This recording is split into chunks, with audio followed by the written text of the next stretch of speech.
Good Tuesday, everyone. I'm meteorologist Dave Snyder at the National Weather Service with Alaska statewide weather. Several storms will move across southern Alaska over the course of the next 3 to even 4 days and into the weekend, and strong winds moving across the Arctic coast. Wind chills, heavy rain, and even some snow, as well as freezing rain possible across many parts of the region.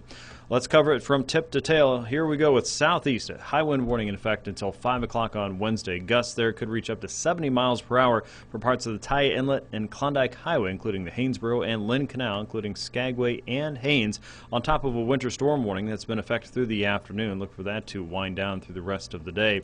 Looking a little bit farther west into Bristol Bay, areas around King Salmon, Dillingham, Naknek, and Pilot Point, especially east of Dillingham, are looking at freezing rain. A freezing rain advisory there until 9 o'clock tomorrow until 6 o'clock on Thursday. So 9 a.m. Wednesday to 6 a.m. Thursday. Ice accumulation there up to 0.2 of an inch.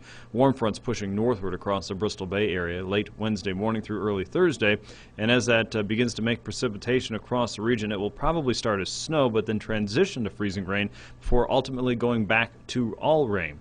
Snow will transition to freezing rain across the southern parts of Bristol Bay late Wednesday morning and spread northward toward King Salmon by Wednesday night. And then light freezing rain will spread north toward Iliamna overnight and taper off early Thursday morning. So a lot transitioning there in the Bristol Bay region, so watch for further updates and changes in that area. Looking farther north still, we expect strong winds to move across the region, with the Arctic coast experiencing wind chills anywhere from 50 to 55 below. Wind chill advisories are posted in those areas. And at around St. Lawrence Island, wind chill advisory there for values that could drop to as cold as 45 below. So still more issues there with wind and cold. The main weather maker, though, coming in from the south and southwest, will be a series of strong low-pressure systems that, one right after the other, keeps moving across south central and southeastern parts of Alaska. That's going to bring a lot of rain and probably wind to many parts of south central and southeastern Alaska. The atmospheric river setup, that big tap of tropical moisture, will likely be pointed especially at the northern Gulf Coast to parts of northern southeast.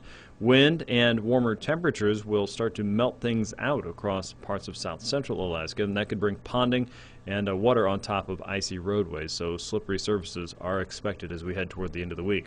With Alaska's statewide weather, I'm meteorologist Dave Snyder. Find us online anytime.